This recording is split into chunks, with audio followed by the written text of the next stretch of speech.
Nel 1888 Camillo Sbarbaro nasce a Santa Margherita Ligure da Carlo, ingegnere e architetto del genio, e da Angiolina Bacigalupo, che morirà nel 1893, 4 anni dopo aver dato alla luce la figlia Clelia, qui ritratta col fratello in una foto del 1898.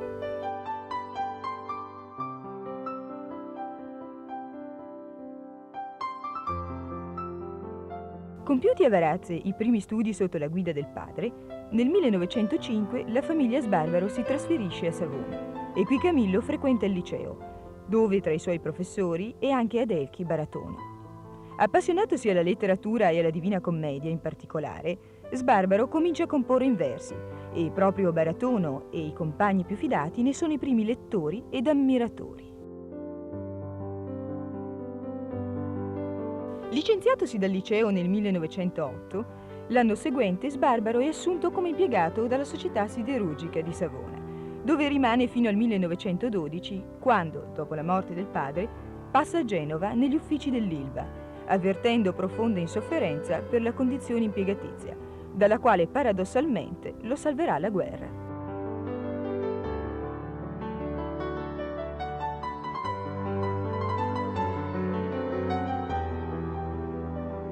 Nel frattempo, Sbarbaro pubblica 2 raccolte di versi. Resine, stampata a Genova nel 1911 presso Caimo per interessamento dei suoi compagni di liceo, e Pianissimo nel 1914. Questa seconda silloge rivela un poeta che, come osserva Giovanni Boine, dice immediatamente una sua interiore arida solitudine, un buio e terribile vuoto che sente intorno a sé, fra sé e gli altri, un suo dolore fisso che l'assorbe, che lo gela, quasi come una malia. In questa radicata desolazione, gli affetti familiari e la memoria della figura paterna rappresentano le uniche valenze positive, come appare in un componimento di Pianissimo. Padre, se anche tu non fossi il mio padre, se anche fossi a me un estraneo, per te stesso ugualmente t'amerei. Che mi ricordo d'un mattin d'inverno, che la prima viola sull'opposto muro scopristi dalla tua finestra, e ce ne desti la novella allegro. Poi la scala di legno tolta in spalla, di casa uscisti e l'appoggiasti al muro. Noi piccoli stavamo alla finestra. E di quell'altra volta mi ricordo che la sorella mia piccola ancora per la casa inseguivi minacciando. La caparbia aveva fatto non so che.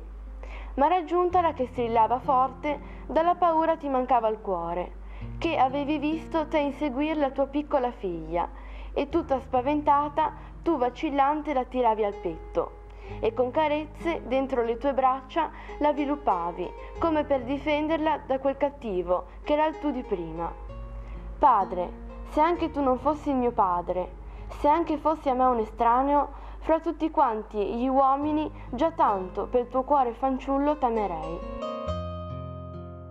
Quando si comincia a parlare della guerra, ricordava la sorella Clelia, Camillo, allora incaricato delle relazioni tra l'Ilva e il comando d'artiglieria di Genova al Lagaccio, viene informato che per questo incarico potrà avere l'esonero dal servizio militare per tutta la durata della guerra. La notizia è per lui un campanello d'allarme. Da sempre in attesa di lasciare la vita d'ufficio, vi si vede invece preso in trappola e forse a lungo. Perciò, accogliendo con sollievo il consiglio di un amico e non avendo allora altri obblighi militari, si arruola volontario nella Croce Rossa. In seguito frequenta il corso ufficiali a Sandrigo, Vicenza, e il 30 luglio 1917 viene inviato al fronte come sottotenente di fanteria.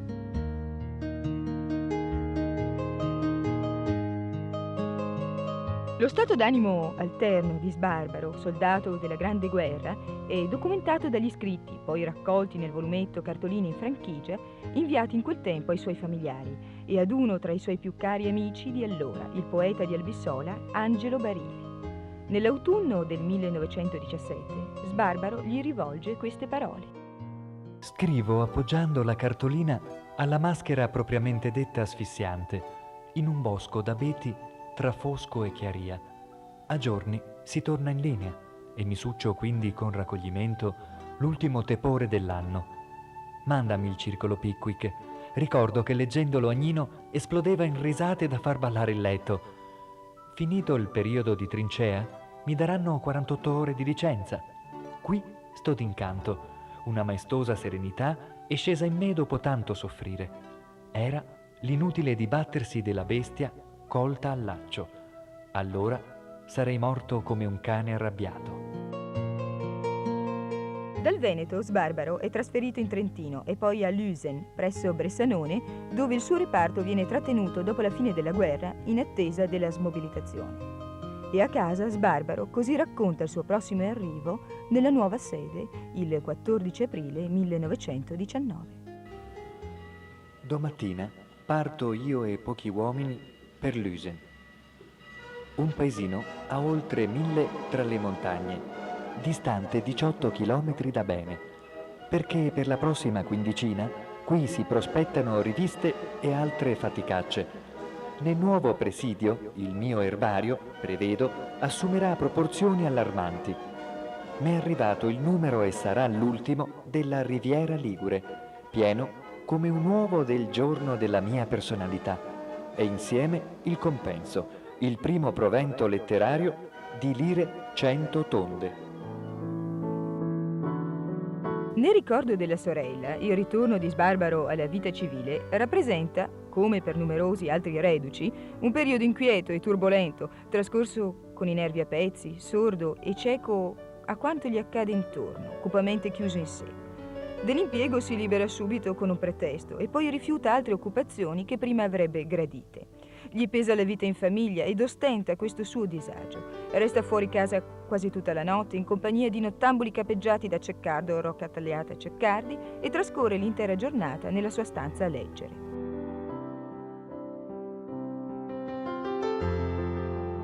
Da questa prolungata situazione di apatia, Sbarbaro esce quando il suo vecchio professore baratono gli propone di insegnare privatamente greco e latino ad un italo-americano che intende laurearsi in lettere. Questo impegno, assunto con grande serietà, smuove Sbarbaro dalla bulia nella quale era precipitato dopo la fine della guerra. Con maggiore tranquillità d'animo, egli può ora seguire la pubblicazione del suo nuovo volume, Trucioli, che esce nel 1920 presso l'editore fiorentino Vallecchi. Come suggerisce il titolo, il libro raccoglie brevi e apparentemente dimessi brani in prosa composti tra il 1914 e il 1918. Ora minimi racconti, ora considerazioni, ora frammenti che si collegano al periodo di formazione vociana. Ora ritratti affidati ad un efficace ed accurato descrittivismo espressionistico.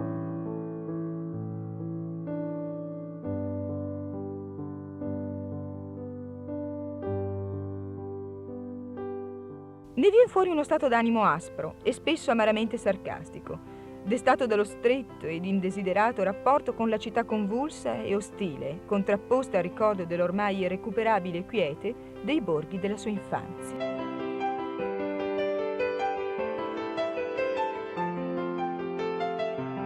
Di qui questa iniziale, quasi programmatica considerazione. Così l'anima ha messo radice nella pietra della città e altrove non saprebbe più vivere, e se ancora m'avviene di guardar come scampo ai monti lontani, in realtà essi non mi parlano più. Altrove, tuttavia, il ricordo è meno teso e più pacatamente rievocato. Spotorno, terra avara, vi imbianca l'olivo, il sorbo vi si carica di mazzetti duri, ti siedi e taci sulla spiaggia sterposa di contro un pallido mare, vi tremola a volte una manciata di zecchini, al largo passa il guscio rossastro della petroliera, il greto abbacina, la montagna mostra bianche ferite, negli orti le casette screpolate rosee trasaliscono al passaggio del direttissimo, allaga l'abitato la voce della maretta, Spotorno, paesaggio dell'anima, cielo che a guardarlo si beve. Lo stile nitido, i fini pensieri e le ricche immagini dei trucioli rivelano una personalità letteraria di grande significato e novità. A Sbarbaro, qui ritratto in una fotografia dell'età matura, guardano con interesse tutti gli scrittori. Alla lezione stilistica esemplare di Sbarbaro, da lui definito affettuosamente estroso fanciullo, guarda Montale e gli dedica 2 poesie di Ossi di Sette. E guardano altri poeti spesso accomunati sotto la sbrigativa definizione di esponenti della linea ligustica. da grande a barile, a descalzo e poi via via fino ai più moderni caproni e guerrini, per restare nell'ambito della Liguria. Intanto, dopo la pubblicazione dei Trucioli, cui segue nel 1928 quella di Liquidazione, raccolta di prose scritte tra il 1920 e il 1928, Sbarbaro continua a vivere non certo agiatamente di lezioni private e della sua attività di raccoglitore e studioso di licheni. L'avversione al fascismo, mai nascosta, contribuisce a rendere più complicata la vita dell'uomo e dello scrittore. Il rifiuto di Sbarbaro di prendere la tessera del fascio gli fa perdere un posto di professore al liceo Arecco dei Gesuiti di Genova e gli impedisce di avere il passaporto necessario per trasferirsi in Inghilterra, dove gli viene offerto un posto di insegnante in un college. E si deve ancora al suo noto antifascismo l'ostruzionismo della censura alla seconda edizione di Trucioli, preparata da Sbarbaro nel 1938 e rimasta allora inedita.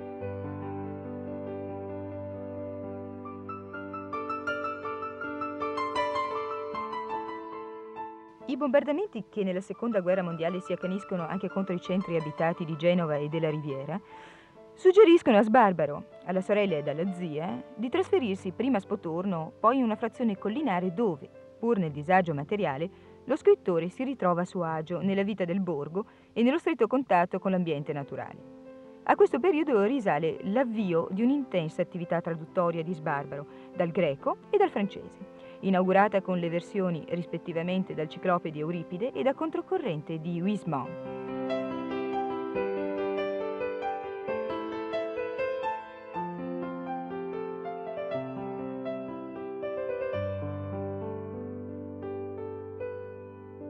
Nel novembre 1945 Sbarbaro e la sua famigliola tornano a Genova.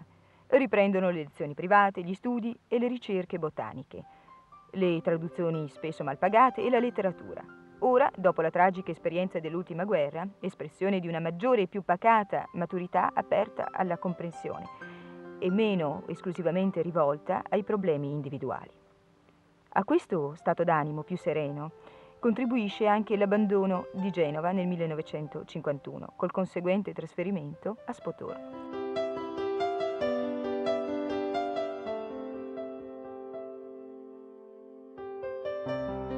Pubblicata nel 1948 da Mondadori, un'edizione ampliata dei Trucioli, comprendente anche quelli scritti tra il 1918 ed il 1940, Sbarbaro prepara una nuova edizione anche di Pianissimo, che esce nel 1954, anticipando di un anno Rimanenze, raccolta messa insieme con versi scartati o scordati, secondo la definizione modesta dello stesso Sbarbaro, e comprendente invece alcune tra le sue liriche più importanti, come i celebri versi a Dina. La trama delle lucciole ricordi sul mar di neve mia dolcezza prima, trasognato paese dove fui ieri e che già non riconosce il cuore. Forse, ma il gesto che t'incise dentro io non ricordo e stillano in me dolci parole che non sai d'aver dette.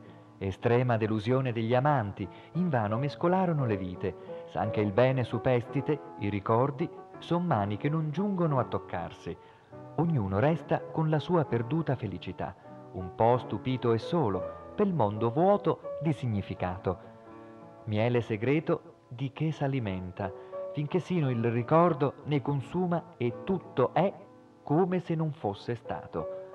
O come poca cosa quel che fu da quello che non fu divide, meno che la scia della nave, acqua da acqua.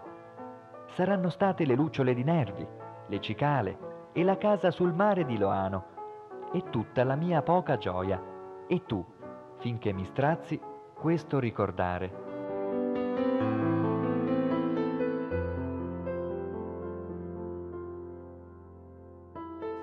Nei primi anni 50 Sbarbaro svolge un'intensa attività di traduttore e prepara una nuova raccolta di prose, per lo più scritte a partire dagli anni della guerra. Il volumetto, intitolato, ancora una volta con definizione riduttiva, Fuochi fatui, dopo 2 edizioni del 1956 e del 1958, esce in edizione definitiva ed ampliata nel 1962. Poco dopo il recupero dei versi di Primizie, 1958, e delle prose di Scampoli, 1960. Con Fuochi fatui si chiude il percorso sbarbariano aperto coi primi Trucioli, Di allora permane il gusto per una prosa ricca di umori, attenta e precisa pur senza apparire troppo lavorata, anche se ora più scarnificata e spesso quasi epigrammatica. Mutato invece lo stato d'animo ispiratore, ora meno travagliato ed inquieto, tanto che gli stessi personaggi disseminati nelle pagine dei Fuochi Fatui appaiono improntati più a bonaria ironia che a graffiante sarcasmo. La vita è una stoffa che i giovani vedono dal diritto, i vecchi dal rovescio. Non chiudere i conti con nessuno. Il più sprovvisto ti può serbare le maggiori sorprese. Tutti i momenti possiamo morire, ma a ogni modo non prima di domani. Nella vita, come in tram, quando ti siedi è il capolinea. Se in questi arguti aforismi Sbarbaro afferma la sua pacata pensosità, resa in termini di estrema essenzialità, non mancano tuttavia nemmeno nei Fuochi Fatui più articolate e suggestive prose descrittive, soprattutto quando la sollecitazione esterna è data da immagini del paesaggio ligure più amato, quello della collina solitaria e del borgo silenzioso, come nel caso emblematico della prosa ispirata a Verezzi.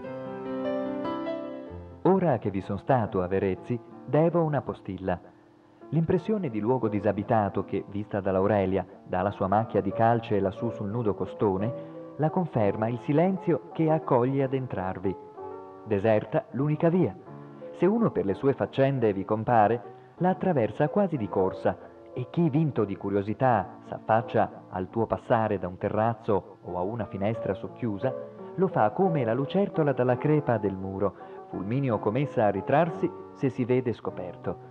Vuota il paese la ritrosia degli abitanti a mostrarsi, fessura più che via. Grezzi o scialbati i muri che solo in estate il sole raggiunge.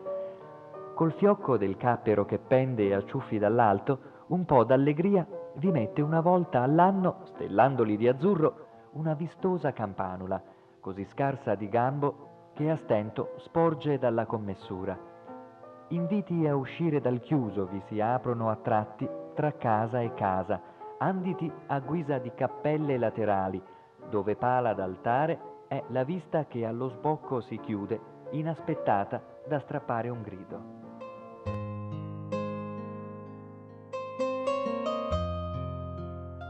Nell'autunno del 1967 Sbarbaro muore a Savona, già allora scrittore amato dai lettori ed apprezzato dalla critica più attenta, ma noto prevalentemente entro i confini della sua regione.